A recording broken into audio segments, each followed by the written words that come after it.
You're listening to the AID Network. Hey friends, if you're looking for the perfect gift to give one of your freelance buds or somebody who you know recently just came out of their shell to go out into the world to meet new folks to grow their business, I would suggest going over to AID.network/store. That's right. And purchase the Key to Life. It's a beautiful enamel pen made by our friends over at pengamestrong.com. And the Key to Life symbolizes that meeting people, knowing people in this world is how you keep growing your network. The more your network grows, the more potential and possibilities that become available to you. So this pen, part of our Metals of Honor, celebrates getting out there and meeting somebody new and growing your world one friendship at a time. Available at AID.network. Always discounts available for members of the Circle of Trust. Hey friends, today's Christmas special and all of the holidays on AID are brought to you by our friends over at California Christmas. Sean, what would you do right now to be able to open up a little 12-ounce can ripper of holiday Christmas in a can? Just pop it open and boom, you're going to go right to California for the Christmas time.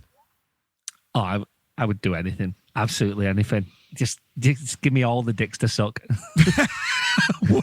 What a fucking ad. California Christmas is brought to you by our friends over at Thunder King. Go to thunderkingbrewing.com to have your own can of California Christmas shipped right out to you. Use the coupon code AIDCOT to get your can of organic cold brew coffee infused with organic peppermint and cacao. Do you want to do that again? No. Why would we do it again? It was perfect the first time. I don't know. I just thought you'd want to. You should keep this bit in as well. Oh, this is all in the ad, Daddy. This is all in the ad. My favorite thing to do Whose dick do I have to suck to get me some California Christmas? Coupon code AIDCOT. No dick required.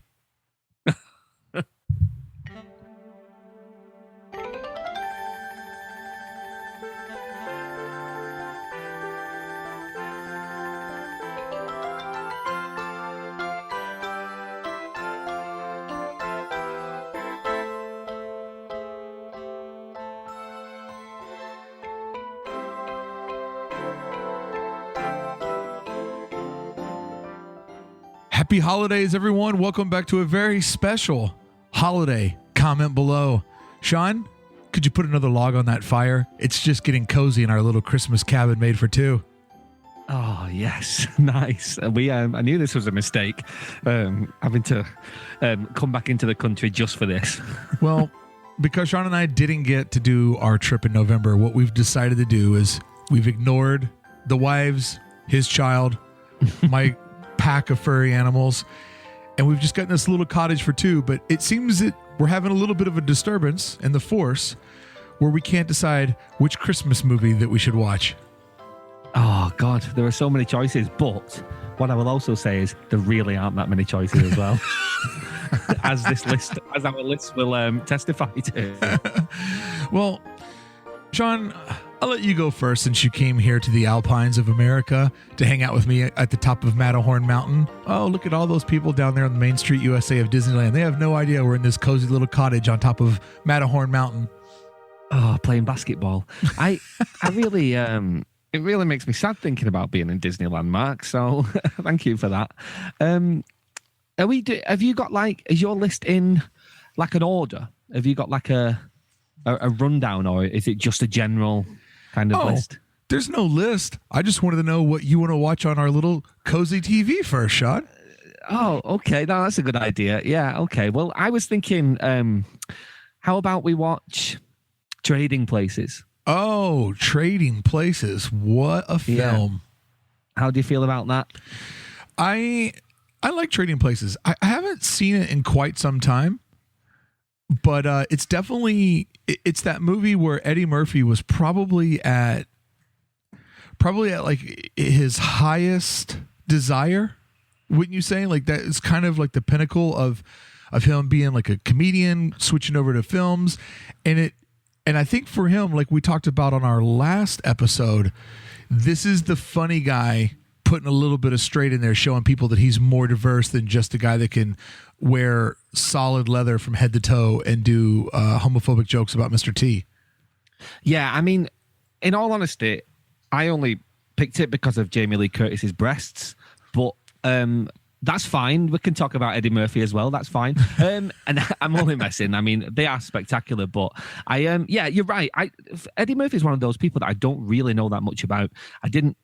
Obviously it was a little bit before my time. He's a really American, like SNL kind of institution.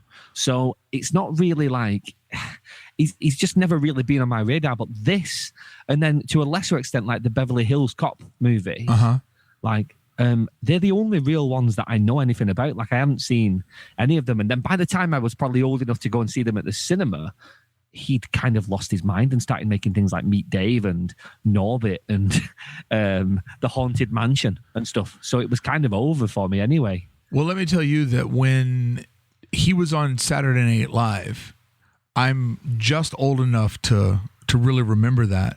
He had taken the country by storm. Like, it was, I mean, people couldn't get enough of him on there. And I mean, he literally, it felt like in one season, he shot to the top and was just the star of the show. And you get that impression. He was really, really young. Trading Places comes out in 1983. And I'm that old, fucking hell. Yeah, I mean, it's a pretty old film, but I always liked that. What came first, this or Brewster's Millions? Because it's kind of... They're the same film. The same thing. I like the same old dudes as well. Yeah, the same old rich... Brewster's Millions. Oh, I didn't know Brewster's Millions. Oh, Brewster's Millions was a novel first. Oh, Brewster's Millions comes out in 1985. No way. That's crazy that like they just thought, oh, well, what can we do? Should we make a sequel? Oh, Eddie Murphy's too expensive. I know what we can do. We can get the cheap kind of like less valuable, but also less stable Eddie Murphy. Oh, man. At that point, I'm sure. You want to talk about somebody who's just absolutely insanely funny in his heyday. Richard Pryor's stand-up comedy albums are absolutely insane. They are so funny. He's an amazing storyteller. He does all kinds of voices. He takes you through all sort of dimensions. Like, I'll be quite honest. If you listen to any of the old Richard Pryor stand-up albums or any of the old Steve Martin stand-up albums, you might pick up on some of the cadence that I use on the show and how I tell stories and how I do things. Like behind the curtain. Oh, I learned so much from both of those guys. I was looking up Eddie Murphy to see he was on Saturday Night Live from 1980 to 1984. So this Trading Places comes out in 83. This is right when his world was exploding and he was getting ready to go on to bigger and better things. I'm trying to scan here and see if I can easily see when he did those comedy specials for HBO, which, I mean, there was a moment. Eddie Murphy. Yeah. Sorry. Oh yeah. His specials are a little bit too brutal. He is throwing around the F word a few too many times in, like, I think it's Raw that I've seen, and I was just like, it's almost unwatchable from like a modern lens. It really is. Richard Pryor was an absolute madman and inspired Eddie Murphy, but that's a good pick. Trading Places is a good pick because what I like about it is it's just got a subtle bit of Christmas in there. You know what I mean? Like, it just gives you a hint of it because sometimes it's all you need. Yes, definitely. I agree. So what do you fancy watching? Well, if I was to look at what's at the bottom of my list, there's a little something that I like to do. I love the TV show Beverly Hills 90210. Right. And what I love about Beverly Hills 90210 is that those kids graduated from high school the same year that I did, 1993. So if I ever forget what high school was like for me, all I got to do is go back and join the gang at Beverly Hills High because it was just like going to high school in Southern Indiana and in Louisville, Kentucky. Sure, I mean, just exactly like a one-by-one clone. So one of my favorite things to do, and this will happen twice on my list, is I'll get on a bender where I'll go through 90210 and we'll watch just the Christmas episodes. And it's a fun way to catch up with the gang every year. See how they've grown, see who's come and gone, see who's now dating who. I always wanted to do an infographic of all the main characters from 90210 and who they slept with, who they dated, who they got engaged to. Like, just do a complete flow chart of all of their relationships and sexual activity. That would be a fun afternoon of work for me. Oh man, OMG posters would be all over that. So it's took me a bit by surprise, this list, this beginning from you. It's still a thing, Beverly Hills 90210, right? No. The classic one. It came back though, didn't it? It did. It came back. They tried to do a younger version and relaunch it, and even had a couple of the old actors in it that couldn't find any work. Right. It had them in it, but that was very short lived, and I couldn't even make it through it. Gene Simmons' son was one of the actors, and it just wasn't for me. Okay, never mind. Well, I've never seen an episode, as you can imagine. It's, I mean, you were pretty far away from there, being in Indiana, and I couldn't have been any further away. But what's the postal code in the Snicket? Oh, where it doesn't quite run off the tongue like 90210 does. Oh God, why am I giving my postcode out? It's LS28 is what people would say. Snicket LS28. What a show! Yeah. Oh man, that would be so good. All right. Okay. Well, I tell you what, we should watch. What do we want to watch next? What about Home Alone? A little slice of Home Alone. So this is where I'm going to upset people. Right. Home Alone, not on my list. And I have a weird thing with Home Alone. One, I've only ever seen, I think, half of it. Right. Okay. And that only happened 2 or 3 years ago. Home Alone comes out at this weird moment in my life where my life is chaos, and I there's just a big chunk of pop culture that I kind of missed out on. I'm going to look up and see what the year is on Home Alone. It must have been like 89, 90, I would think. Yeah, 90. Yes. So my high school years were a little wild for me. And okay. in 90, Christmas of 90, I would have been a sophomore, or I'd have been, let me think. I'd probably been a freshman or sophomore in high school. And that was right around when I first started going to punk shows. And when I would went to my first punk show December 89. So by 90, I was completely submerged in like punk rock, hardcore skateboarding, had no time for anything else. But I will say this, my grievance with Home Alone is that I absolutely adore all the old John Hughes films. And right. I could write, what is that thing that fancy people that go to college have to do? Is it a thesis or a doctrine? What do they have to write?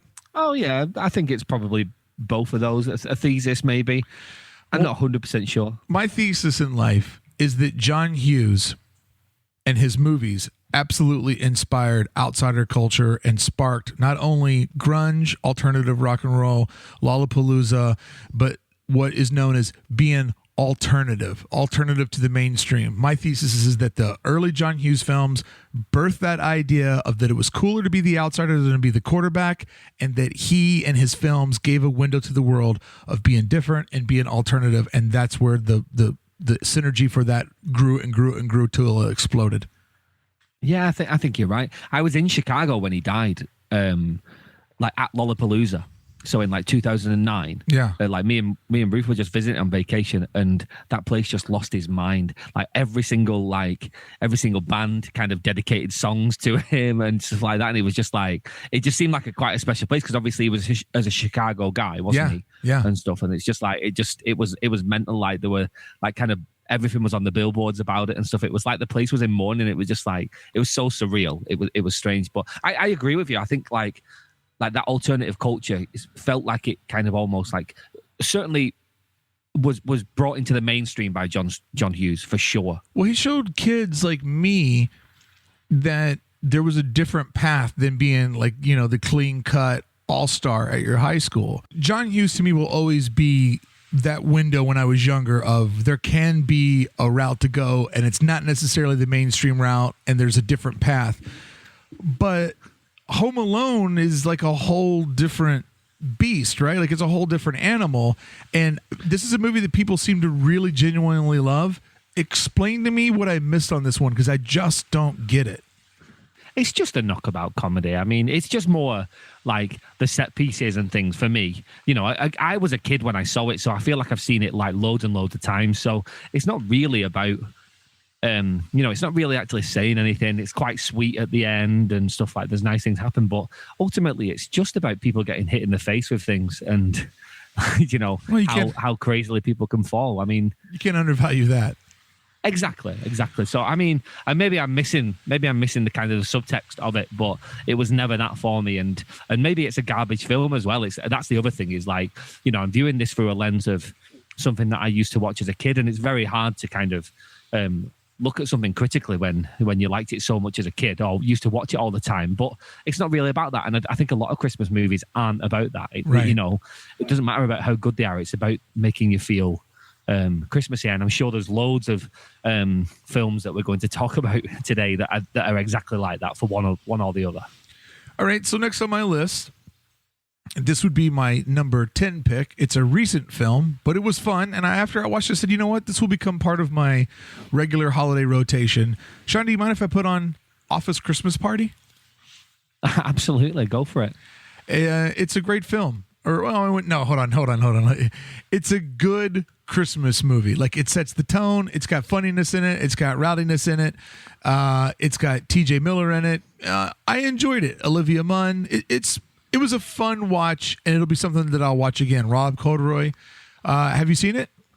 No, I haven't. No, I think this again. I feel like I'm going to sound like a bit of a Grinch, really, but I'm not really a Christmas movie kind of guy. And the ones that I have seen that are more recent, a lot of them, it's just shit. It's just really bad. And I feel like you're going to name quite a lot of them on your list, so I won't mention them all. But no, feel free to talk shit. I mean, not everybody who's listening is probably like me that enjoys the holiday so much through the media and the decorations in the Disneyland.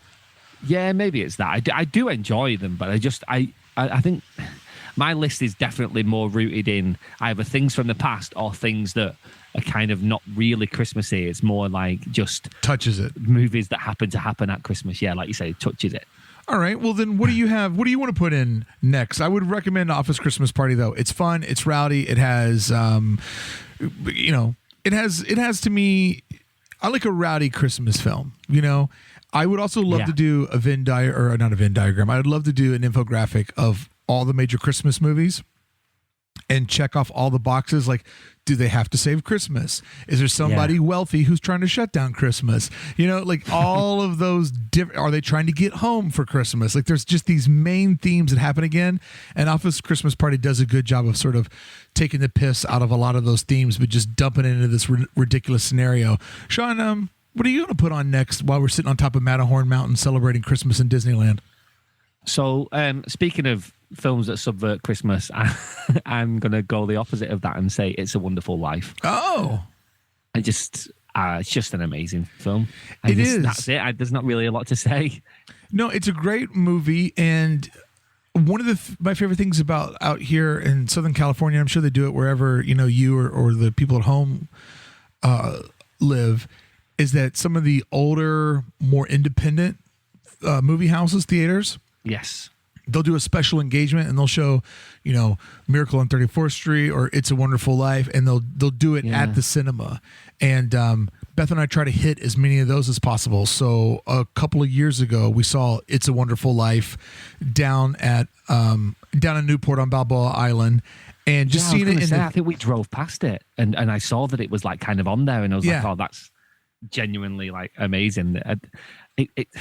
California is a weird one because it doesn't, other than people go hard for Christmas because it doesn't isn't look Christmas. Like Christmas. No. Yeah, exactly. And it's just like, it was so strange. Like I didn't know what to expect because it was kind of sunny all the time. But like I said, people go so crazy for it that it feels so like kind of like rooted in tradition. And I just love the kind of the little touches that they did. And yeah, It's a Wonderful Life is definitely one of them. I would have loved to have done that. That would have been amazing. We, when we came up with the idea of doing the Christmas cold brew over at Thunder King, and I said to Dean, I'm like, dude, like I would love around the holiday season, like a peppermint candy cane flavored, you know, iced coffee situation. And he's like, oh, I can do that. He's like, I could just find a really good peppermint tea and infuse that while I'm cold brewing the coffee. And so when we were working on it and coming up with it, we were like, oh, what should we name it? What should we name it? And it was funny because all of my partners in that business are guys that were born and raised here. But I was the one who was like, oh, 100% California Christmas. And they looked at me and I'm like, you guys don't get it. California Christmas is a different kind of Christmas. You're going twice as hard because you have to prove to yourself that it's Christmas because it really just feels like Thursday. Yeah, you're totally right. It's a really strange one, and Disneyland is the personification of that. 100%. Really is. Well, now that we've watched It's a Wonderful Life, and some might say that every time a bell rings, Morty gets his wings. Oh, I'm going to put in a little film called The Family Stone. Have you seen The Family Stone? yeah, I have. Yeah, it's absolute shit. Oh, come on, dude. There's an engagement. There's a family getting back together for the holidays. Like, it's a life I never really had until I met Beth. But I love the idea of the big Victorian home that all the adult kids come home to, and it's like the house is now full again, and the kids come and they bring their kids, and it's a life I'll never really have other than seeing it through like TV or going back to Buffalo. It's kind of a bootleg version of it. But The Family Stone hits that fictitious emotional mark that's in my heart. And this is one that it's not completely about Christmas, but it touches on it in an emotional sort of way. And, I like these kind of movies. Yeah, I understand like that ensemble casting. There's a bunch of those that it's just... They're just all horrible people from what I can remember. I don't really remember it. Come on, it's got Claire Danes in it. Diane Keaton, Rachel McAdams, Sarah Jessica Parker, Luke Wilson. Fantastic. Yeah. Fantastic. Yeah, no, that's good. I'm glad you enjoy it. That's fair enough. I'm going to talk to you about a little film called Eyes Wide Shut. Oh, I'm going to say the biggest, most grossing film ever about swinging. Yes. Yeah, about Christmas swinging. That's the best type of swinging, surely. Absolutely. This didn't make it on my list, but I'm going to throw it in because it's the same. It's a Christmas movie, but it's about swinging. It's not on my list, but I'm going to tuck it in here and attach it to Eyes Wide Shut. The Ice Storm. I don't know what that is. The Ice Storm is sort of an indie drama with Elijah Woods in it. I believe that's who the main is when he's young. Right. And it's just this like affluent neighborhood, and it starts out with the parents are having a key party. You know what a key party is, right? Okay. Yes. Yeah, of course. I mean, you do it all the time. Sure. And Snicket key party. Pat next door, 80-year-old Pat, she loves it. Those big old school long skeleton keys in a big bowl. Oh man, it'd be the roughest key party ever. But the Ice Storm, it centers around a rowdy Christmas party, but it's about sort of the troubled youth that this well-to-do family leaves in its shadow. So it's pretty good. But anyways, I'm sorry. Back to the film that you're putting in our Betamax VCR. It's just a fucking amazing movie. I just think it's really good. It's like beautiful. It's grim. It's like dark as anything. It's just a really good film. It's like everybody kind of at the top of the game, and it just happens to be set around Christmas, so it's okay. What movie are you talking about? Eyes Wide Shut. Eyes Wide Shut. Thank you. No, it's okay. It's fine. You got all confused by the swinging, didn't you? I was trying to find my keys. I couldn't throw them in the bowl fast enough. Oh God. You take her for a spin. Here's the thing. There's a moment in that Eyes Wide Shut that I really, really love. And it's kind of like what I think Tom Cruise does best. It's like maybe 3/4, the movie's almost over. He's realized he's really fucked up things, and he's walking through Soho kind of by himself. Yeah. And he's got, his big wool jacket on and the gloves, and he's kind of got his head down low, and he's kind of thinking about what he just did. And there's this lost in him, like that he was so turned on by the adventure of what he stumbled into, but he's so scared about losing what he has. And there's just something about him walking through the city during Christmas in that moment that I really, really love that part of that movie. When Keith Buckley, the lead singer of Every Time I Die, got married, his wedding was on Halloween. They got married in an old church that's owned now by Ani DeFranco, and it was a masquerade. Wow. And it felt like Eyes Wide Shut, because when in your life are you around a bunch of women in nice dresses, guys in their suits, but people are wearing masks, Wow. And it was just kind of a cool vibe. And part of the music that they played while everybody was sitting there waiting for it to get started was that song from Eyes Wide Shut, which is like that ding ding ding That sounds ding like ding a ding. sexually charged wedding. I like it. Yeah, it was great. And that night, I'm into it. after we left the wedding that night, because it was Halloween, we took the Element. We parked it at the corner of, I believe, I don't know, like Delaware and Chippewa. And we Was this sat in Buffalo? Buffalo. And we sat in our car, and I'm like, this is a busy intersection. We're going to sit in our car. We're going to let the heater run, windows up, and we're just going to sit in our car, and we're going to observe Halloween as if we're in a deer stand and we're watching the creatures by. We saw a girl dressed like a witch punch a cop and then get the shit beat out of her. But Oh, nice. the real Christmas miracle was people were getting wasted and very drunk, and I'm sitting in the driver's seat. So I'm like, parked my car right at the red light. Okay, so I'm right at the intersection. And a car pulls up to the red light. It's a dude driving a Jeep Wrangler red. He's got a girl riding shotgun. She looks over at me and she has the drunkest of eyes. And she goes to throw up, but her window's up. And I saw the vomit hit the glass and run down it, almost like the fruit punch at 7-Eleven that just keeps running down the side of the tank. Oh man, that's so grim. Fucking hell. Merry Christmas, Happy everyone. Halloween, everybody. That is a real night. Fucking hell. Yeah. Makes you want to go back to Buffalo, I guess. Well, I'll tell you what I'm going to put in next, if you don't mind. Go for it. I'm going to put in this film that I don't know if anybody actually sits down and watches it, but it plays in the background and you look up and you go, oh, that's funny. The shitter's full. National Lampoon's Christmas Vacation. I don't think I've ever seen a single National Lampoon's movie. Really? They go to Europe with one of them? Yeah, Ruth is into those movies like as a kid, and she used to really like those, and it's just one of those things. I mean, Airplane was one of those, wasn't it? That was a National Lampoon's movie, so I've seen that. But like everything else, like all the actual the Chevy Chase ones and stuff like that, yeah, I've never. They're not on my radar, like reference radar at all. Is it a good movie? This I've got the DVD cover like ingrained, like it's into my mind. Oh yeah, and it's funny that you say DVD because it is definitely a movie of the DVD era. Yeah, there are people right now that are listening that are mad that it's this low on my list. Like it, right? I have it at 8, and that is something that it's a damn religion to some people, and they can quote every line. To me, and this is, it's weird when you talk about Christmas movies because there's so much emotion attached to them. To me, the reason why this is a special movie to me is it was Momo's favorite Christmas movie. And she just absolutely loved Chevy Chase. Like she would have did him in a minute. And nice. She she was just like, oh, Mark, you remember when they make their turkey and it exploded?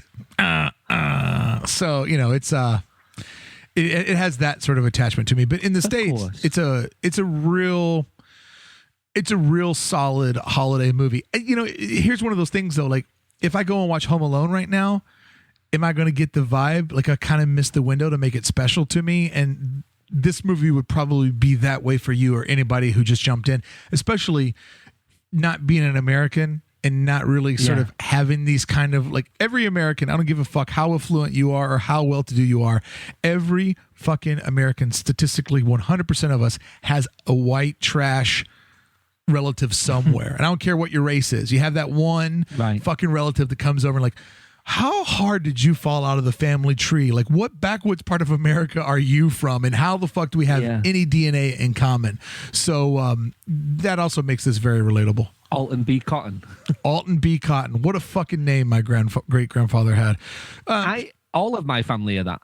I think it sounds like I'm saying I'm the only one that isn't, but I still am to a certain extent. But yeah, all of my family are that person, that kind of weird, kind of, well, rough in the diamond, you would say. Oh, I'm going to break it down to the audience this way. you think that this Adventures in Design is kind of crazy because I was going to say the lead singer. Adventures in Design is kind of crazy because the host is a little rough around the edges. I'm the smoothest Brickey around the edges. Okay, this is as smooth and as upper class and fancy as it gets. So proceed with caution, my friend. Nice. What are you throwing in the old Betamax next? So I haven't seen this movie. So it's great that it's on your list. I know. Well, this was kind of my honourable mention, but I kind of should have said it first. I didn't know if I was going to say it first or last, but I'm gonna say it now because we're getting into good movie territory after this. So this is our pick for this year. Like Ruth wants to watch it. She saw it last year with Henry, so this kind of feels like her tradition to a certain extent. So she was like, "Oh, will you watch this with us?" It's an Aardman film called Arthur Christmas. Have you seen it? Is Arthur like an ant? Arthur is like just it's a guy's name, Arthur. But it's an animation, right? Film. Yeah, sorry. Yeah. What is Arthur? No, I think they're humans. Oh. I'm pretty sure. I thought it looked like a little fucking weirdo. I don't really know anything about it. I had a look on the internet last night, and it was like the reviews are absolutely fine. It's a very British movie because it's Aardman. Is it Arthur's Perfect Christmas? No, it's just called Arthur Christmas in the UK. It could be called Arthur's Perfect Christmas for you. It might have a different name. I don't know. All right. Anyways, go ahead. Yeah, so I'm just this is what we're going to watch. Like other than the kind of the Disneyland Christmas specials, this will be our Christmas movie for the year that we certainly one that we haven't seen anyway. So I'm looking forward to watching it. Definitely, it'll get me into the spirit. Now, when you say Disneyland Christmas specials, you're talking about Dave and Ian from Fresh Bake. Walking down Main Street at 10 a.m. and Dave humming along with all the Christmas songs in the background. Yeah, I guess I am talking about that. I really am. Just I don't know. Hopefully there'll be a decorating Disney thing. There is. Okay. Has that been on yet? No, it comes on December 1st on the Disney Channel, and it's called Disney's 25 Days of Christmas. And I'm hoping that they just did exactly what they did with the Halloween episode, but Christmas vibes. Well, I'm excited to see it. Like, I think we were talking about, like, there's one from last year that we got queued up on YouTube, but we was like, oh, let's wait until the decorations are up and we'll watch it on an evening. So we're all about this. Definitely, we're getting in the Christmas spirit. Oh, I like Ruth's strategy there. The next thing I'm going to put in is another modern film from 2015, The Night Before. Have you seen this one? No, it's a Seth Rogen one, right? Yeah, Seth Rogen, Joseph Gordon-Levitt. Yeah, and James Franco's in it, and it's three buds, three wise men, going out in New York City the night before, trying to sort of recreate the perfect holiday, and it definitely hits some wild moments. And why I like Seth Rogen is because he's somehow universally accepted and loved, but he goes to really dark, fucked up places. So he gives hope to me that I can do all the dumb shit I do on here, but still somehow hit a chorus of acceptance from the audience. So he's kind of my litmus test on what I think that I can get away with. Okay, nice. I haven't seen this one neither. I guess there's just, I don't know. Again, it's just something. I like the movies, and even though some of them are hit and miss, like I like all of those people. I've never ever thought to see it. So is it an actual good movie? Yeah, it's fun. I mean, from that camp of people, it's exactly what you would expect. It's it's outrageous. It's wild. It has a touch of story in there, but it has. I also like it too because it's a New York City film. New York City is pretty synonymous with Christmas, and it's that night where you go out with your buds and you're like, oh, well, is it here or is it there? And you just keep kind of going from place to place to place. And I always enjoyed those type of nights, in a different life when you're younger and you're just out all night long. I love those. Of course. Today's holiday episode of Comment Below is sponsored by our friends over at Jack Prince. Go big or go home. A 1-week flash sale event at jackprince.com where you can save over 15% on large format posters, giclée prints, and banners. If the end of the year holiday sales have been kind to you and you're worried about having a little bit too much tax money sitting in the reserves, get some banners designed for your booth for the next year. Premium full color printing, gloss, matte, and mesh outdoor vinyl. indoor faux canvas stock available with grommets, wind slits, and pole pockets. So it comes out of the package ready to display in the format that you feel most comfortable with. Order now, 15% off. Make sure to go to jackprince.com/Circle of Trust to save even more. And you know the rule of Jack Prince. No shipping in the U.S., no hidden fees. That's jackprince.com/Circle of Trust to save even more. Go big or go home. A 1-week flash sale on large format printing.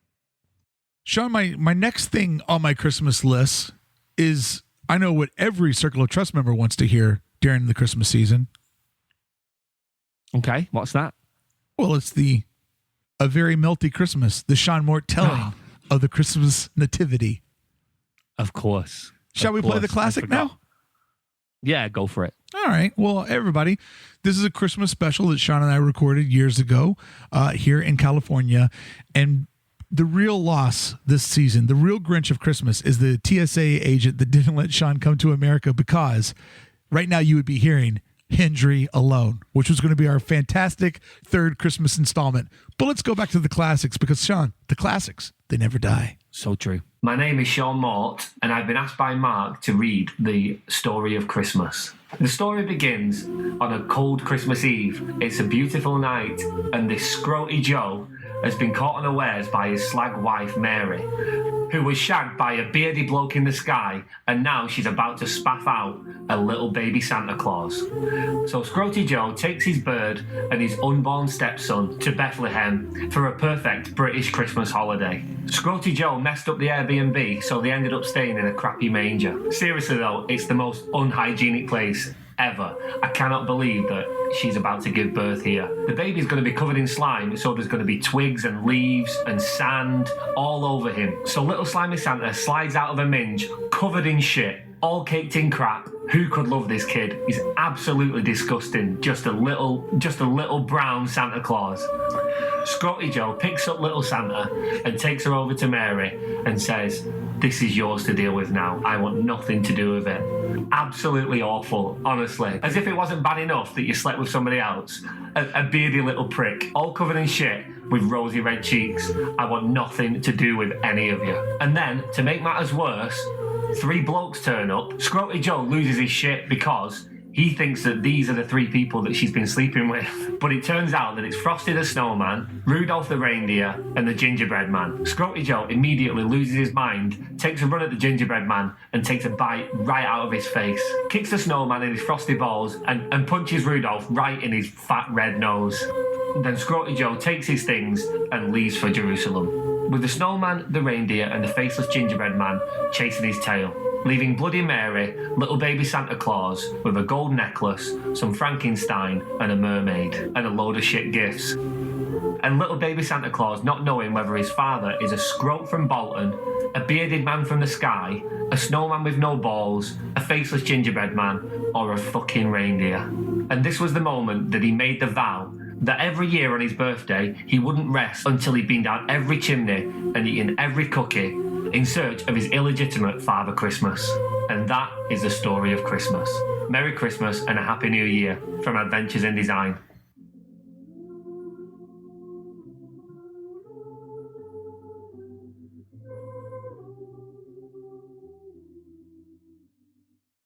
What do you got for us next to put in the old Blu-ray machine? I'm going to go with Bad Santa. I feel like this is one of those that isn't going to probably work as well again in 2018. Oh, God, no. It's a funny movie. And there was, I remember really enjoying it when I was younger. Well, not even when I was younger, because it's not that old. But I just remember really enjoying it. And, Billy Bob Thornton's great. He's, it's just a good movie. Have you seen that? I feel like I have. Okay. I feel like I have. I have. Okay. I have no vibes for this. I always know that it seems like one of those things that always the worst people seem to really love it.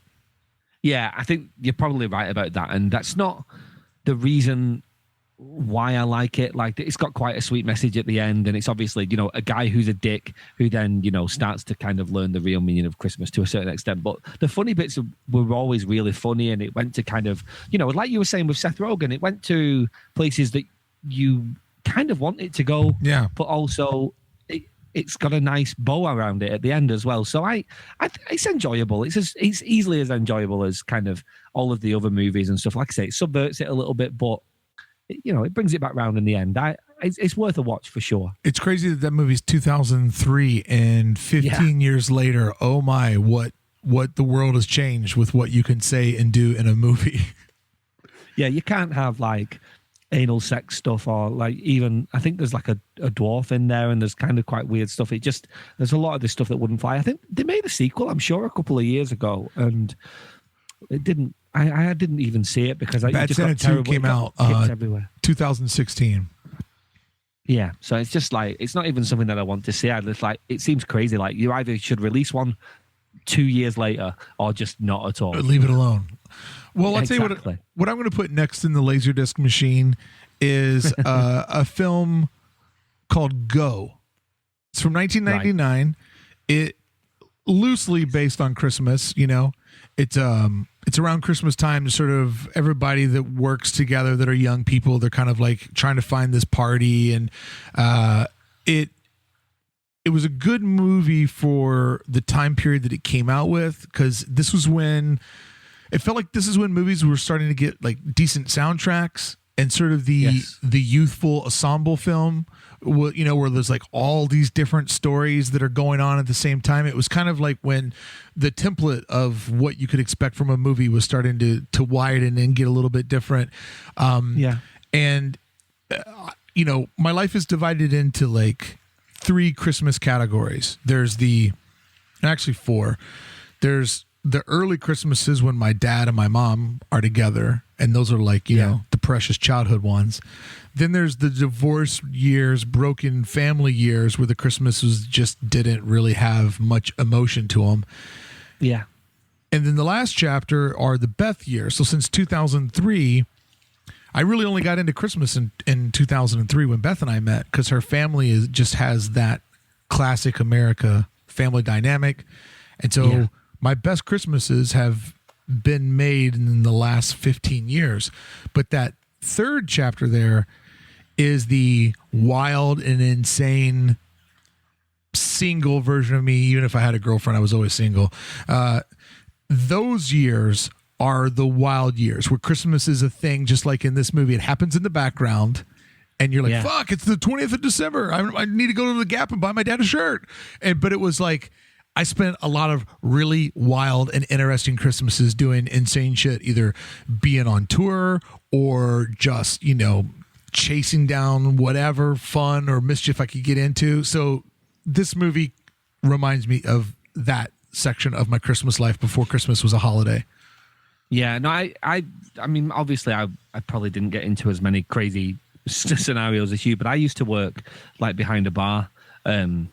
So like always Christmas was always the busiest time. So I always worked like Christmas Eve and sometimes Christmas Day and stuff. So I always remember like afterwards, like going out, just trying to chase the evening and catch up on what you missed out on kind of thing. Because it was just like, well, I don't get to go out until this time. So now we've got to make it go longer. And even though you didn't drink, it was like, right, I've got the energy. I want to make the most of it. And it's like, it's crazy really. Like I remember. Yeah, I don't go on. Yeah, I remember partying so late one night on Christmas Eve that I was walking back to the place where I lived, and the sun was up, and I literally walked past like a window where a family was around the tree, like opening up their gifts. And I'm just coming home from fucking partying, and I don't drink or do any drugs. Like I was just out chasing the night.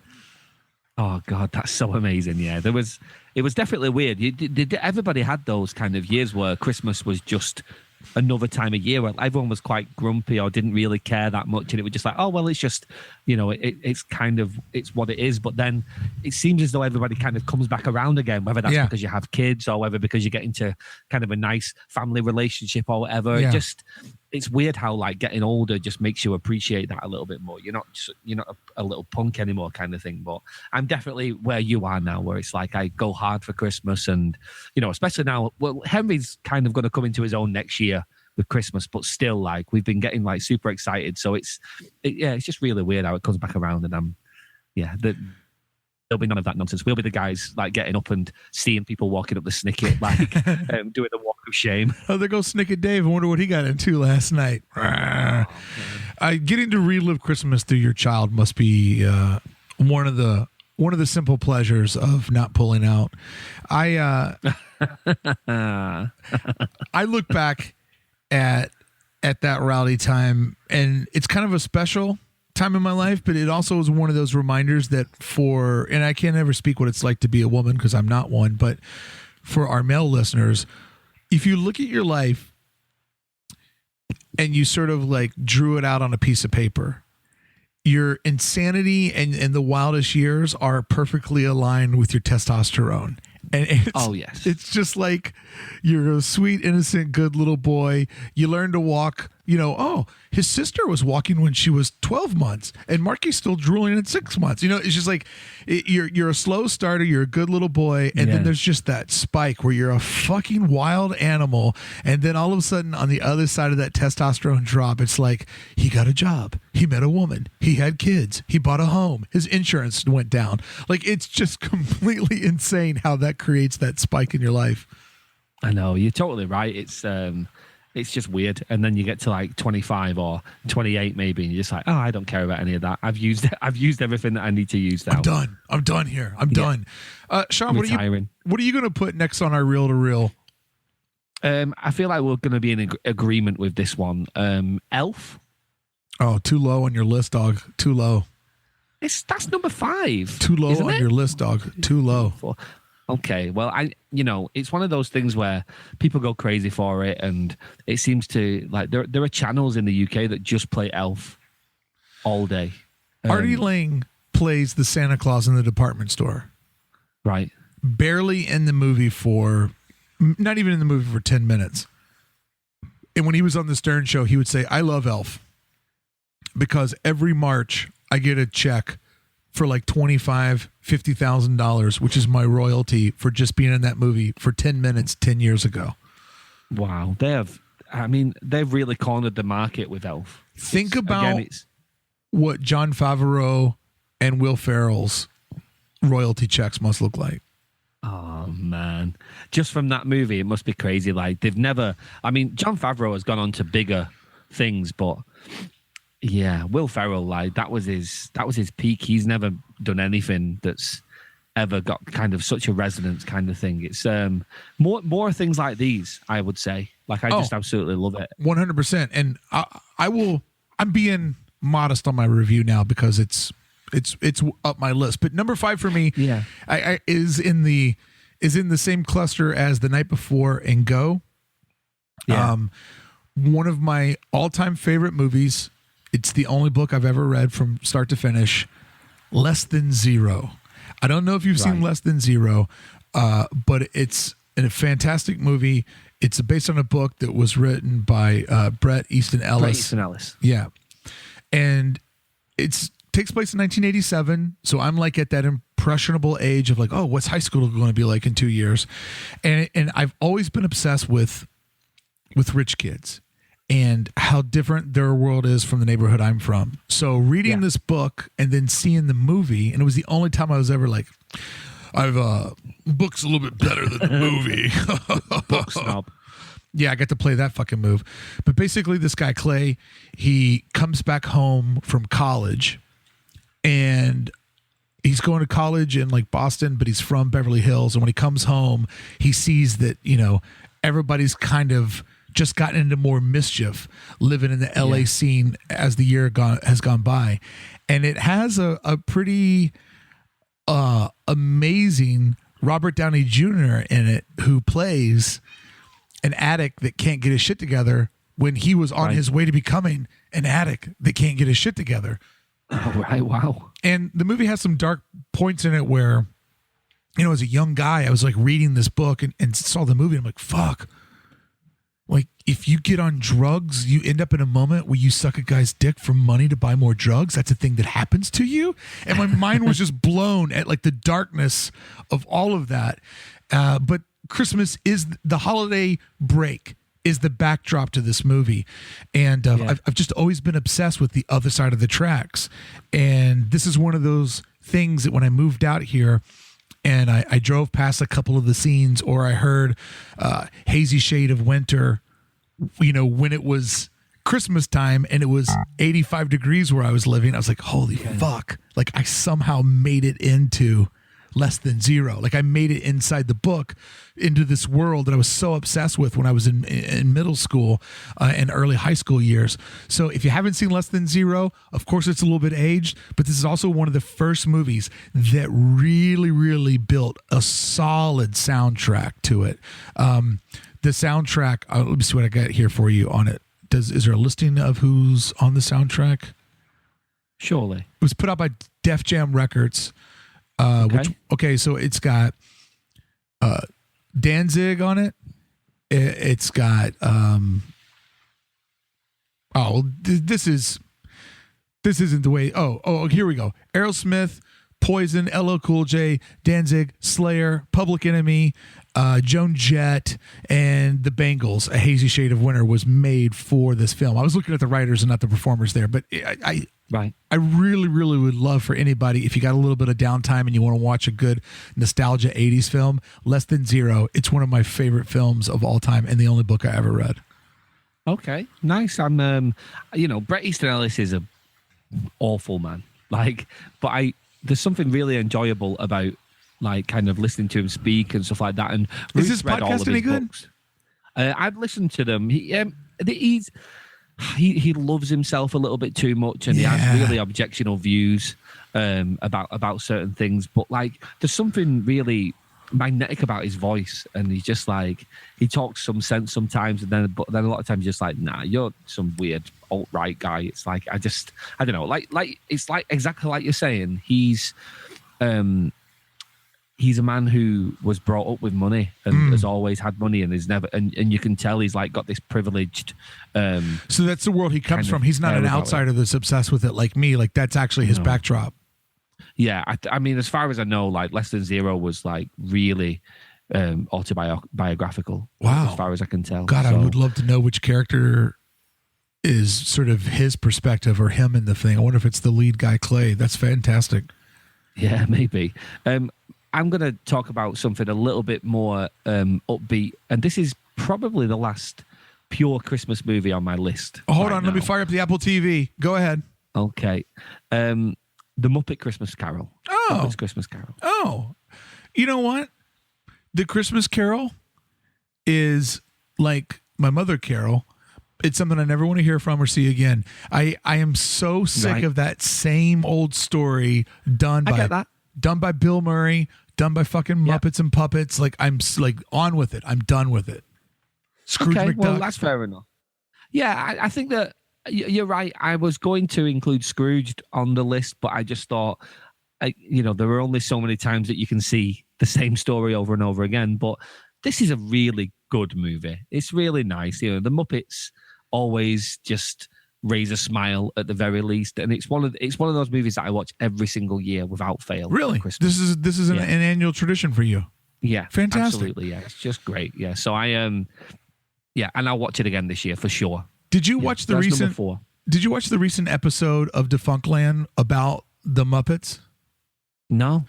Kevin Perger from the Defunctland, great YouTube channel. Subscribe to it. Go ahead, guys. Hit that smash like. Hit the subscribe, ring that bell so you always get notifications on my new videos. Squarespace. Don't forget to become a Patreon so I can make money. It's a mattress. Yeah, sleep on the Casper mattress. JackPrince.com. The more you spend, the more you save. So he made one of his YouTube documentaries about it kind of touched base on a couple different things.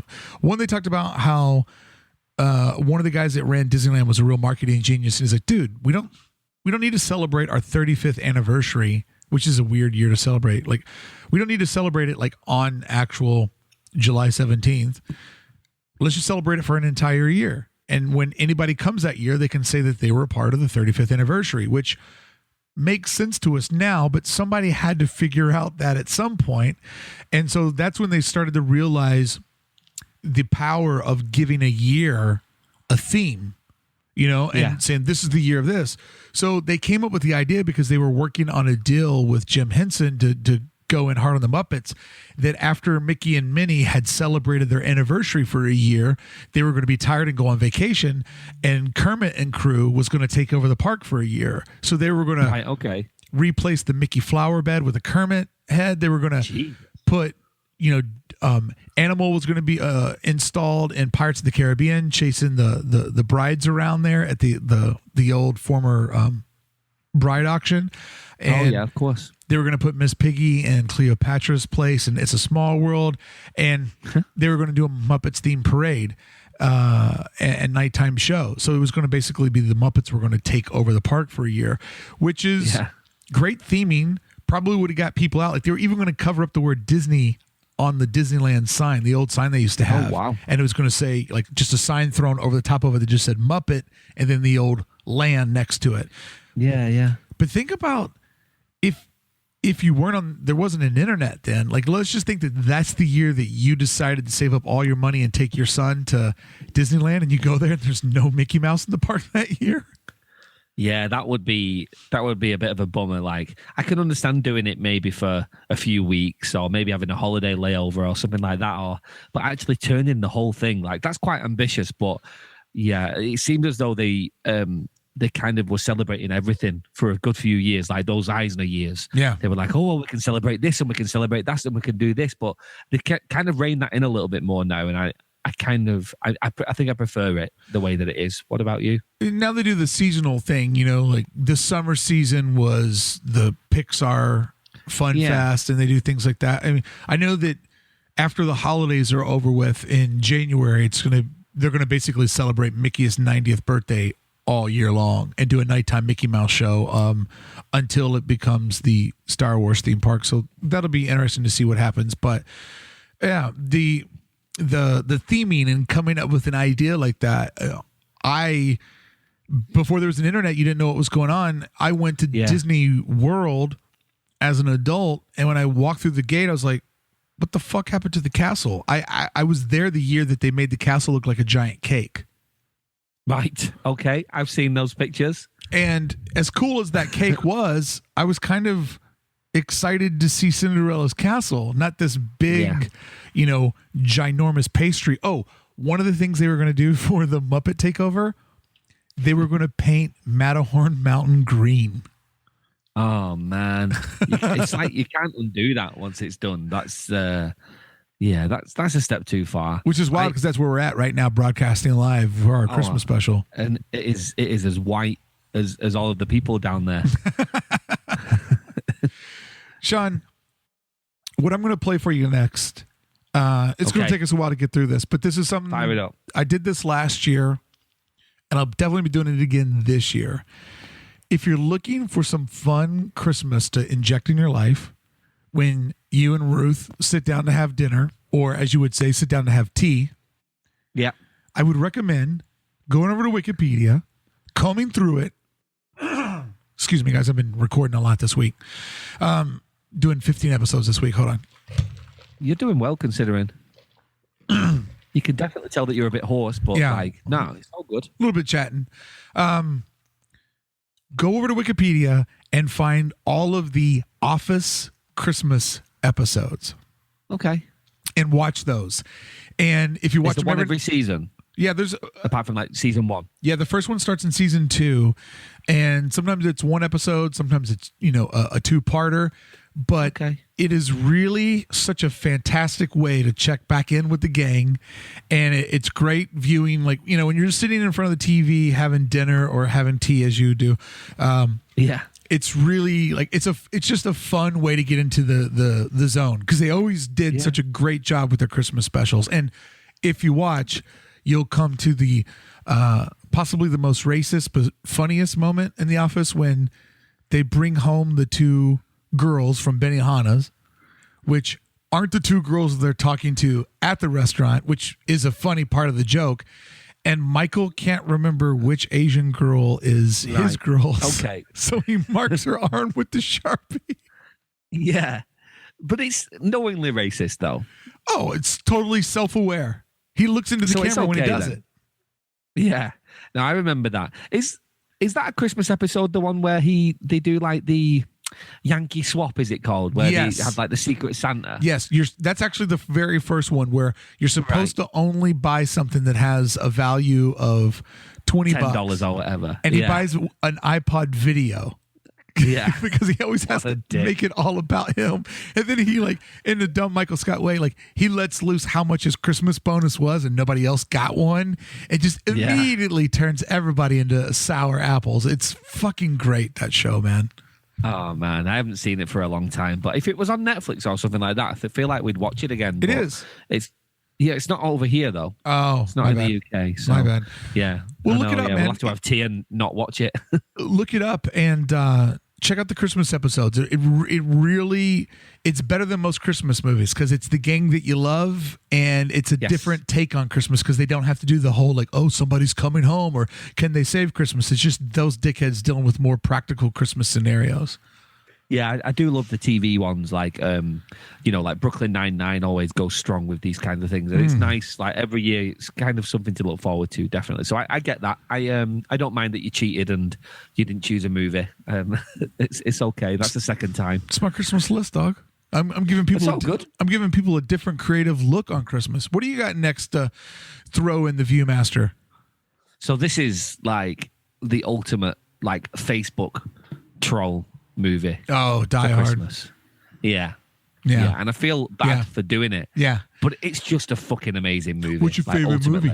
Die Hard. And I don't want to be that guy because that guy is the worst. He's just like, oh my God, Die Hard. It's such an amazing Christmas movie. It's not a Christmas movie. It's a movie set at Christmas. Let me tell you about that guy. You want me to tell you about that guy? Go on. I'm Robert vegan. From Chicago. I'm vegan. I rescued my dog. I don't have a TV. And my favorite Christmas movie is Die Hard. Do you think it's that? I think it's people who still think they're too cool for Christmas. I don't think it's quite Well, that's that. the guy who's too cool for everything. Like, fuck you, you're eating meat. Fuck you, you bought a dog because you wanted to get a puppy and train it the way that you wanted to. And I don't have a TV because I'm not a dumb like you. But if I do go see a Christmas movie, it's going to be fucking Die Hard because I'm above it all. Like, it's just that. It's like, it's the Billy Bauman mindset of like, whatever you're into is fucking stupid. I have a better idea on how to do it than you do. Yeah, Billy Bauman's probably the best example of the person who would choose Die Hard as his favorite Christmas movie. But ultimately, it's a great fucking movie. Like, and every time I watch it, I'm just like, I almost like don't want to like it anymore because it's been taken over by this weird Christmas kind of trolling thing, Project Fear. But it's just a fucking amazing movie. Like every single time I see it, I'm just like, oh, just get like proper swept up in it, and it's got like great bad guys, great action. Alan Rickman, man. Bruce Willis has never been better. Exactly. So it's just pop it on. Just stick it on the old CD player and let's watch it through the Viewmaster, and we'll do it. You know what I read recently, which blew my mind, is that famous scene where Alan Rickman's holding on to the side of the Nakatomi Tower. Yeah. And he falls. I know this. Yeah. They told him they were going to go, okay, you're going to let go. We're going to drop you on the 0 count. So it's going to be 1, 2, 3, fall. And he goes, okay, I'm ready to do my stunt. And he was hanging on there and they go 1, 2, and boom, they let him go. So that look of fear in his eyes is him being like he's probably thinking like, oh shit, this is going to be one of those stunts that goes wrong and I'm going to die now. And what an amazing but horrible prank to play on somebody. I know, it's so true. And he died like 25 years later. Because of that, I think it was probably to do with that. Yeah, because of that. Yeah, it certainly was. So what's your number 3? You must be getting like pretty hardcore into crazy things. I'm expected to hear 2 words anytime soon. I'm guessing it's going to be number 1. Very I'm ready soon. for it. Anytime I see Alan Rickman, this is what I want to hear him say. Harry Potter. Oh, okay. I thought you were thinking because Alan Rickman's going to be in your number 1 movie, I'm guessing. Dog, you know where this is going. You know where this is going. I do. I read it before a long time ago. You know where I'm headed, dude. All right. Oh, man. My number 3 pick is A Christmas Story. Okay. Set in Indiana. It has the nostalgic time of it. Like, it's one of the rare Christmas movies or an early Christmas movie where it's narrated from the kids' perspective. Yeah. And I love that classic America, which is basically, you know, a bit of what Disneyland pays tribute to with Main Street USA. And so the opening where they go down to to the little town square, and the kids are all looking through the department window, and just, the fact that you follow the kids to school and see those last couple of days while you're just buying time for that precious 2-week holiday break that you get. Like, there's just so much good nostalgia in there. And then the whole shoot your eye out. I mean, every kid knows begging for a skateboard or begging for a bike. And then the next thing you know, you're like jumping off of a half pipe and you knock the wind out of yourself. And you know that your parents were right. Like, for me, the I'll shoot your eye out was, my dad was like, you're not allowed to ride any of the kids' motorcycles in the neighborhood. You're not allowed to get on them. So it's like, okay, I promise I won't ride any of the motorbikes. So of course I got on a motorbike and I was going as fast as I could. And then like a big dummy, like, cause I've rode my bike my whole life. I'm like, oh, I need to stop this now. I'm maybe going a little bit too fast. So I just put on the brakes, but I was on wet grass. And that bike came out from underneath me, and I slid on the left side of my body for what felt like 100 yards. And I came home so beat up and sore, and I was grass stained from my forehead down to my shoes. Like, one side of my body was fucking green, like from just sliding across the lawn. Matterhorn green. Matterhorn green. And I walked in the door, and my dad was just like, "You son of a bitch." Like, he knew exactly what I'd been up to. Oh God, I absolutely love it. To have known like kind of young Brickey must have been a wild ride, because it's been a pretty wild, like what has it been now, like 6 years, like 5-6 years. Yeah. So to have hung around with young Brickey must have been a special thing. Jesus. My cousin Christy was she was like that kid that basically raised herself, because my Aunt Becky was just kind of, doing her own thing. And so when me and my cousin Christy would get together, we were just trouble, right? And we came up with this thing. There was this girl in Momo's neighborhood that we fucking hated. Her name was Brenda. And we came up with this thing where I had programmed Christy to where if I went beep, beep, that was like me giving her programming, and she would just pick up rocks and throw them at the other girl. Oh my God, Jesus! And so I would just do that, and she would just immediately like just attack whatever. And it was just like this joke that we had, and we hadn't seen each other for years. And I saw her at Momo's funeral, and I walked up to her and I just went beep, beep, and she acted like she was just going to pick up a flower pot and just throw it at somebody. That would have been so amazing if she'd have done that. I love it. I love it when you just like, you have that relationship with people who you've known like all your life. And you just like, it picks like straight back up regardless. It's just, that's so good, man. Brilliant. Knowing her as a kid is like knowing Mike Cameron as an adult, because do you remember when you were a kid, or maybe when all your friends started to get like cool guy jobs, but you were stuck working at the bar? Just that, that moment in life where you feel like nobody else has consequences, but you do. Like, we would, at Momo's house, we'd get into something, we'd accidentally paint the sidewalk. So now we're in trouble because we painted the sidewalk like lime green or whatever. And I'd be like, holy shit, my dad and Vi are going to come back to Momo's to get me, and I'm going to get in so much trouble because I painted the sidewalk. But my cousin had no repercussions in life, so she just like, sidewalk's green. And that's Mike Hammer. Like, you feel like, oh man, like, we're out to eat at this restaurant and it's so fucking expensive. Like, what was I doing buying a $200 steak with this Dumbo? And Hammer's just like, it's only money. Who cares? Like, his whole theory is the less you respect money, the more that it loves you back. And so it's just like, I'm kind of like, you're like that kid that never gets in trouble. He's like, that's the way I live my life, Playboy. It's like, fuck off, man. Imagine, man. Imagine just like it all working out. All you've done is try and fuck everyone over. And I'm not saying he's done it in a bad way, but all you've done is just like fuck about and tit about, and it just all works out. Imagine such a thing. Oh, it always falls into the win column for him. I mean, he is literally a guy that Starbucks had to put out a corporate notice that you're not allowed to put pastries in the blenders, because he was telling customers like, hey, you want to make that frap sick? I've been dropping a coffee cake in mine and grinding it up. Oh my God. And then people were coming in and going, hey, I was in here yesterday and I got one of those coffee cake frappuccinos. Can I get one of those? And then that's fucking unbelievable. A customer that was allergic to bread was like, oh, this drink is making me sick. And they're like, oh shit, they've been blending pastries in the fucking machine. Oh, Jesus Christ. What a guy. Would have been nice to have hung around with all of you. Oh God, jerk-offs. It's so wild. It's so wild. All right, Sean, what do you got in the number 3 slot? What are you going to put up on our basic cable? I'm number 2 right now. Oh, number 2. What are you going to put up on our basic cable? This is straight up like, these two are interchangeable. They really are. Your number 2 and your number 1? Yeah. Okay, let's do it that way. You give me your number 2 and your number 1, and then I'll do the same thing because there's a relationship between the two for me as well. Okay, that's fine. So this, I'm going to choose this as number 2, even though this is one of my favorite movies. It's just not, it's a sideways Christmas movie, like everything. Okay.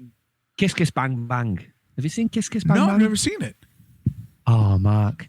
It's Robert Downey Jr. It was basically the movie that got him Iron Man.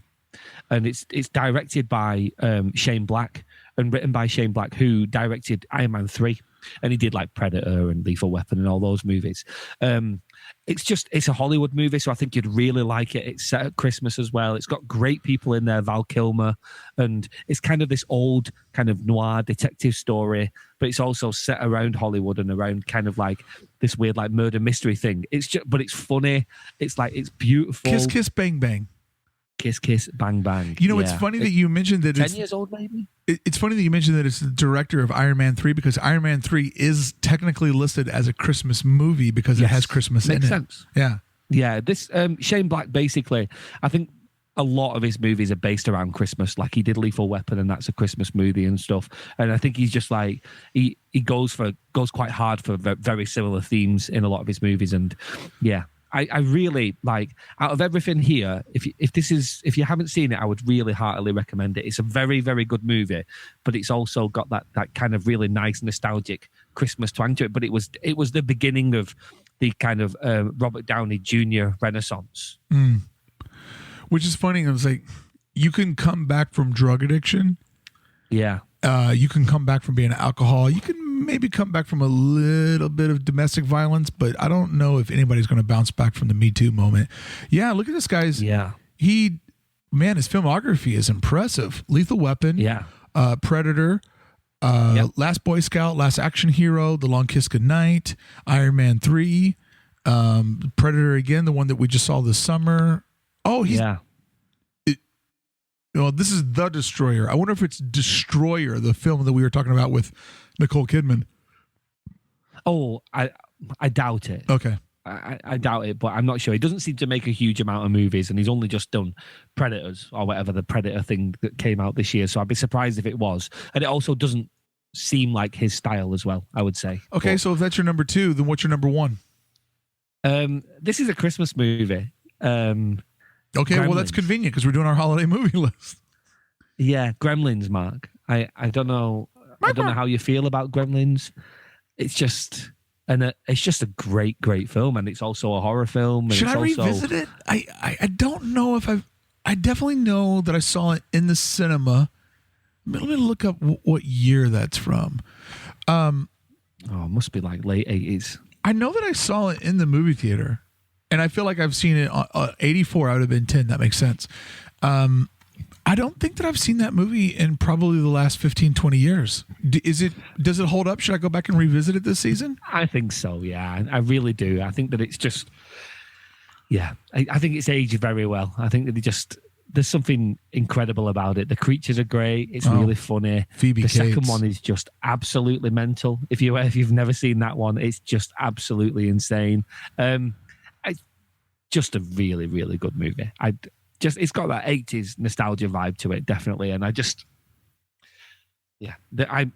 I've not seen it for a few years, and it's the one on the list where I was just like, oh, okay, straight away, number 1, I'm going to watch it again. I can't wait.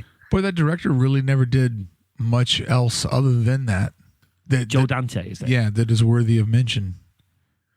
Yeah, he's still got like knocking around, isn't he? He's still done stuff, but I can't. He did off the top of my head. He did Gremlins. Then he did something called Explorers, Inner Space.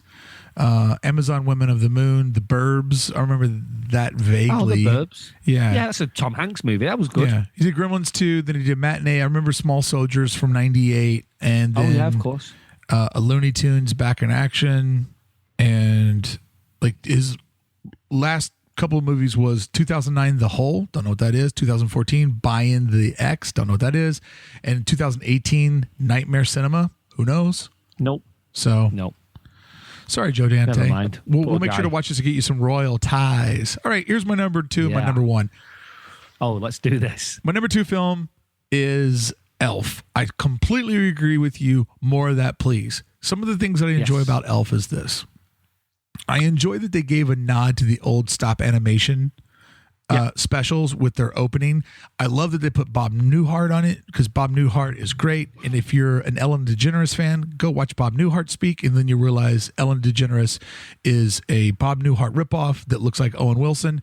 And if you watch the movie, one of the things that I didn't think about it, but it's now the funny, it's one of those movies that's so good that every time you watch it, there's like a new sort of favorite part. Yes. Ignoring how amazing Buddy the Elf is, the funniest part of the whole fucking movie is that James Caan works in the stressful, high-paced world of children's publishing. And it's like they have to work Christmas because they have to meet their deadlines on their children's book. And when they bring in Miles Finch, Oh, and he tells them, you can't do this, you can't do that. And he basically shits all over their ideas. But when he leaves his notebook behind, Kyle Gass, who's half of Tenacious D, he reads his notebook and he actually sees an idea in Miles Finch's book that is basically the idea that they just pitched him. It was like about a peach and he goes, it's so vulnerable. Yeah. And I love how Kyle Gass and the other guy, I love that they're like such yes men to James Caan. yeah. And I just, James Caan is from the fucking Godfather. He literally said, I forgot who said this, whether it was Will Ferrell or John Favreau. After it was over at the premiere, James Caan was like, that was pretty good. I had no fucking idea what we were making. Like, he's just in it to get paid. And course. the humor of the fucking children's publishing is so funny, and how he lets a book go out that has 2 blank pages in it, and then his boss is like, what's going on here? And it's so fucking ridiculous. Yeah, I agree. Beth and I have booked 2 days in New York City, and we're going, and I have nice. promised her we're doing all of the elf things other than eating the chewing gum. But we're going to do all of the elf things, including, I said, when you're in the shower, you'll hear me sitting on the sink going, I really can't stay. Oh, nice. Are you going to shout at some dwarfs as well? Yeah, absolutely. But Nice.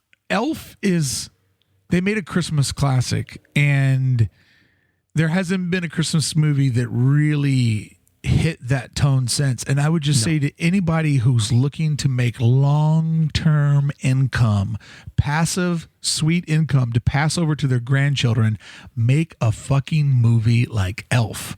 And coming up in today's bonus content, I have 2 Christmas pitches that I'm throwing out there to the Circle of Trust. I have something I think we might be onto something. All right. Brickey's making an elf. That's right. My number 1 is not only my all-time favorite Christmas movie by a long shot. Like, if you're standing at number 1, you can't even see Elf. That's how far out of front it is. But it's also one of my favorite movies ever. Not even on my list. Love Actually. Going to fucking England in October and being on the edge of the holidays, it made me want to watch Love Actually so bad. I fucking love that movie, and I know every person from the UK hates it, but piss off. No, it's not true. Piss off, all of you. Go to your pubs, mates. Get away from That's me. not true at all. Like, I've got a lot of friends who absolutely love it, who swear by it and feel the same way as you. It's just, it came out at a time when I was the shitbag who didn't like Christmas, and I saw it for what it actually is, which is this kind of over sentimental, schmaltzy kind of not very good movie. But I if I watched it a little bit younger, or I watched it a little bit older, I'm sure I'd feel differently about it.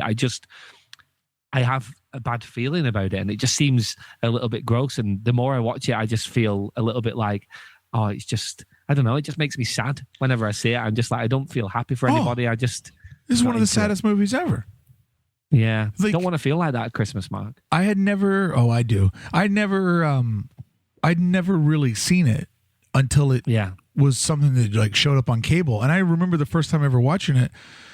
It was back when we lived in Buffalo. It was a snowy, cold Christmas. Beth was we only had one bathroom at the time. Beth was in the bathroom, like getting ready to go to her family's Christmas. And I just was laying in bed watching it. And I just started to weep like a baby. I'm like, oh my God, this is such a fucking great movie. And I'll tell you right now, one of the best scenes in the history of my world of cinema is when Alan Rickman's wife opens up the Christmas gift that she thinks is going to be the necklace, and it's the Joni Mitchell CD. And she doesn't yell at him. She doesn't scream at him. She's a good woman because she thinks of her children first. And she goes into the next room. She sort of composes herself, takes a deep breath, and says, this is fucking horrible. My heart is broken in half, but it's Christmas, and I'm going to do this for my family and for my children. And I don't believe in what Alan Rickman did, but her power there, like her strength, fucking A, man. That is one of the most heartbreaking and most inspirational scenes ever, and I fucking love it. And there's so many quotable lines from that movie. Hey, is it all arms, David? Like, I fucking love that movie, man. It's so good. And Beth is always like, why can't we watch it twice? And I say, shut up. We're going to watch it when we're close to Christmas, because that is the best that it gets. It is. Beth and I watch it every year. And shout out to Dave Conroy, one of our mates over in the UK. Dave Conroy's dad and uncle are two of the people meeting in the airport. Right, okay. You know, because that's pre 9/11, and that's like when you can meet people in the airport. And actually, in the opening... Was it really pre 9/11? Well, it's 2003. That doesn't sound right. Okay, I was going to say. But they show people meeting each other in the airport, which you can't do anymore because of 9/11. But I love in the opening line when you hear Hugh Grant say, I'm pretty sure on the morning of September 11th, when people called their loved ones, they didn't call people to fight or to argue or whatever. They called the people that they love. And it's like, it already fucking starts off with like, boom, man. Like, yeah. Well, I'm glad you like it. I'm glad people get like pleasure from it. That's what Christmas is all about. Like I say, I've got some friends who live around the corner who they watch it, and that's the beginning to Christmas. Oh, it's my headlining act for Christmas. I will watch this movie every year around the 23rd or the 24th. Right. Wow. I will try to have Sari in my lap. I will have a face full of tears. I will think about all of the heartbreak I've ever experienced on Christmas, but then I'll look over at Beth and think about all the love that I have. Like, I fucking love this movie. And it made me love Mariah Carey's Well, that's just an amazing song anyway. A Lot for Christmas. Fuck, I love it so much. Yeah, well, that's good. I'm glad to hear it. There's our Christmas countdown, guys. Every year, I pull up the Wikipedia. I comb through all the Christmas movies to try to find those that I haven't. And a weird side note, Christmas movies weren't a thing in the 70s. Over on Wikipedia, they have a list. The oldest Christmas movie is 1930. It's called The Unholy Three. It's a trio of thieves that plan a jewel heist on Christmas Eve, okay? So there's a steady flow of Christmas movies until you get to the 70s. This is all that is in the 70s for Christmas. Are you ready? Go on. 1974, Black Christmas. Sorority sisters are terrorized by a mysterious stalker murderer. Yeah, it's a horror film. Yep.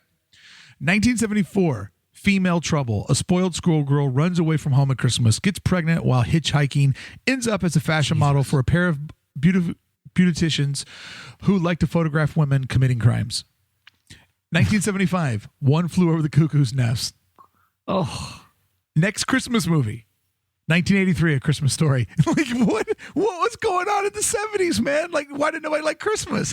Like, at least the 60s had Babes in Toyland and The Christmas Kid and a couple of other ones, but the 70s, man, people just didn't care about Christmas movies. Everyone was on drugs. Not interested. Oh, man, drugs are so much better than Christmas. All right. Well, for all of our free listeners, thank you so much for hanging out with Sean and I. This is Sean and I's last episode of the year. Sean, comment below with something that we started in January. We played around with trying to figure out the perfect ebb and flow of the show, but I feel like here as we're wrapping up the year, we have found our flow, and it's been this has been a fun reason to go see movies I wouldn't see, watch TV shows I wouldn't see, follow the world of entertainment. Like, this has literally been the type of show that adds a fun homework to my life that I really, really look forward to.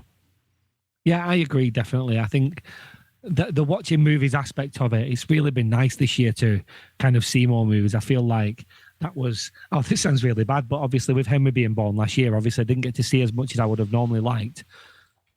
So it's been nice this year to kind of catch up on more stuff, and I just love going to the movies anyway. So actually having somebody to be able to talk to about it as well is great. Yeah. So I'm excited. It's interesting too, because when we started to do this, it was like, well, how does a show about pop culture convert Circle of Trust members? Because the whole, I guess the idea for the Circle of Trust is that you want people to think like, oh, if I listen to the bonus content, I'm going to figure out something about my career. So if I spend the money, I'm going to get reimbursed because I'll know more about this person or more tips and tricks for my career. But out of all the interviews that come through here and all the great stories of building a business and building the American dream, comment below actually does get the most comments from our regular audience, because entertainment is a language that we can all speak. And sometimes you don't want to say that you identify with somebody's story, because maybe that's saying that like you were somebody that once gave up on design, or, maybe you feel like the distance between their success and your failures is so great. But this is the water cooler where people feel free to talk about whatever. And I do think that there's a tremendous value in having just Monday be a soft start to the week where they're going to talk about movies, TV, maybe make me aware of a couple things I might be missing out on. Like, it really does put the friendship into the Circle of Trust. Yeah, I agree. I think it's nice to actually have, like formed opinions and stuff like that, and actually talk about stuff. It's quite easy because it's something that we're distanced from. It's quite easy for us to just talk about things and shit on things and actually speak our mind. Whereas when you're actually talking about design and stuff, you have to play it safe a little bit more or whatever. There's only so many times you can make half a poster and then flip it the other way around. So you can understand why that wouldn't get any comments and stuff. So yeah, no, I get that. I think it makes sense, and I'm glad that people engage in it. It's nice because it's something that I genuinely care about. Like I love going to the movies and talking about seeing films like more than anything. So it's great that other people feel the same way as well. I've also been excited when we were doing the summer episodes where we would do like a whole episode dedicated to like Black Panther or Solo. Because I love the idea of making the first half of the episode like that's what you can listen to on the way to cinema or at work that day. But then knowing after you see the movie, if you're like you and I and you go see the movies by yourself, on your way home, you can throw on your headphones or pop it in the car and be like instantly have buds to talk about the movie with. And whether you agree or disagree with us, it's just always nice to hear somebody else's perspective on that thing, on that voyage that you just took with a young Han Solo for 2.5 hours. Like, to me, those episodes I think are something that I wish that existed for me as a consumer. Yeah, definitely. And I'm excited to kind of get more on that train, when summer starts around again. Definitely. So I proposed this to Connie last Monday when her and I did or she and I don't know, when we did the TV guide for December. What do you say the first week in January when the show comes back, we do our first menage a trois, which all three of us, and the three of us, I know that you've become our movie expert and she's sort of become TV, but what do you say? And that works as well. Doing it that way, because like there's, especially with it being a US schedule, it's kind of one of those things where I'm kind of a little bit out of the loop with a lot of the stuff, and with time and stuff. So I do completely get that, but and nobody watches more TV than her. But I was thinking what we could do is we could each show up with our list of best things that we saw in 2017 and kick off the year with all three of us together and just sort of be like, what do you got at number 10? Oh, this is what I got. And just go through the list of just like, the best media that we consumed in this year. No, that sounds good to me, definitely. Like you say, she's Connie's got her shit together when it comes to those kind of things. Like, there's no one who watches more TV than her. God. It's fascinating to kind of like follow her on the internet and see how much she goes crazy about these things. So, she literally has. Let's do that. That sounds great. She has a TV for every aspect of her life. So she has shows that she watches while she works. Like, there's just a TV on around her at all times. All right, Sean, let's get into the circle of trust. I want to give you 2 holiday pitches. Let's make a movie. All right, let's do this. You ready? Sure. Hey friends, thank you so much for hanging out with Sean and myself on today's very holiday special. Comment below. It's been a extreme pleasure to hang out with all of you over this past year. Talk about all the great TV, film, and YouTube that we got into over the year. Really enjoyed doing this series most Mondays when it fits into the schedule, when we don't have a big theme. And as always, this type of content is made possible by those of you that care enough about the podcast to actually support it. My members of the Circle of Trust, thank you so much for carrying all the water so that everyone could listen to this show each and every Monday when we dive into what's worthy of seeing on the boob tube, the YouTube, or the cinema screen. So I got to thank my members of the Circle of Trust so much for supporting the show. And remember, you can do the same too over at AID.network. Become a member. And look at it this way. Not only do you get the bonus content that you don't get to listen to for free. And of course, you get the archive of all the episodes that we've put together over the years, 850 something, but who's counting? But you also get the pride in knowing that you're supporting the free content, right? So if you listen for free and you think, I don't need to hear the other parts. Well, what about paying for the part that you do listen to? Wouldn't that make you feel like you've evened out with the world, especially during the holiday season? Oh, put a little lump of coal in old man Brickey's fire and keep him warm for the holiday season. Do that by going to AID.network and becoming a member of the Circle of Trust today. Let's get in to part 2 of Comment Below with Sean Mort. Oh, man, the Britishness is contagious. My first idea is my softest idea. And it's already something that's in the Christmas vernacular. But much like when they made Rogue One, they were able to take a little side story from Star Wars. Okay. You know, a lot of people died to get these plans. They really did. Both ends. And they were able to make a whole movie about it. I feel like that if we made this movie, then there's so many songs that would already be giving us free promotion. And that is a movie about Parson.